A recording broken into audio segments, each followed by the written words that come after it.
18वीं लोकसभा में कांग्रेस के लिए वो हुआ जो पिछले 2 लोकसभा में नहीं हो सका। साल 2014 में सत्ता में बेदखल होने के बाद कांग्रेस को लोकसभा में पहली लीडर ऑफ अपोजिशन यानी कि नेता प्रतिपक्ष का पद मिला है और ये संवैधानिक पद राहुल गांधी संभालेंगे।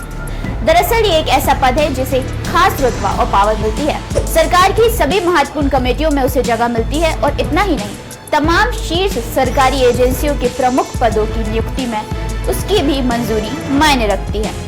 विपक्ष के एक बड़े वर्ग को उम्मीद थी कि कांग्रेस के 10 साल में पहली बार गांधी विपक्ष के नेता की जिम्मेदारी संभालेंगे। 16वीं और 17वीं लोकसभा में विपक्ष का कोई नेता नहीं था क्योंकि कांग्रेस के पास एलओपी यानी कि लीडर ऑफ अपोजिशन का दर्जा पाने के लिए जरूरी 56 सीटें नहीं थी। इस बार कांग्रेस के पास लोकसभा में 99 सीटें हैं। एलओपी का दर्जा अलायंस कैबिनेट मंत्री के बराबर होता है। भारतीय संसद पर एक पुस्तिका के अनुसार लोकसभा में विपक्ष के नेता को छाया प्रधानमंत्री यानी कि शैडो प्राइम मिनिस्टर भी कहा गया है। यदि सत्ता में रहने वाली सरकार इस्तीफा दे देती है या सदन में हार जाती है तो विपक्ष का नेता प्रशासन का कार्यभार संभालेगा। ब्रिटिश संसद में विपक्ष के नेता को छाया प्रधानमंत्री कहा जाता है। ऐसा इसलिए कहा जाता है क्योंकि वह मौजूदा सरकार के गिरने पर सरकार संभालने के लिए हमेशा तैयार रहता है। वहां विपक्ष का नेता एक छाया मंत्रिमंडल भी बनाता है।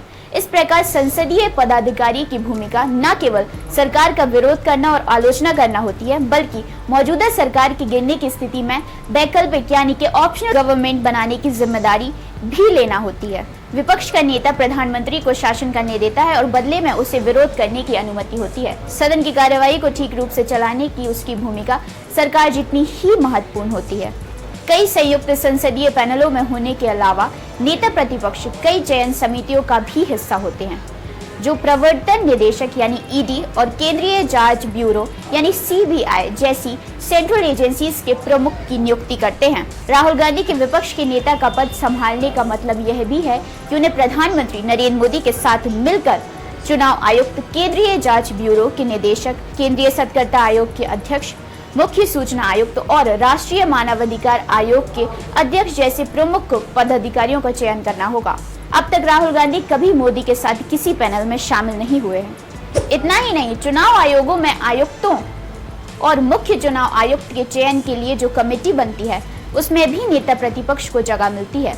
अगर इसी तरह के टॉपिक्स आपको क्यूरियस करते हैं तो कमेंट कर हमें जरूर बताएं और ऐसी ही इन्फॉर्मेशन और अपडेट से जुड़े रहने के लिए हमारे चैनल IBC 24 महाकौशल को सब्सक्राइब करना ना भूलें।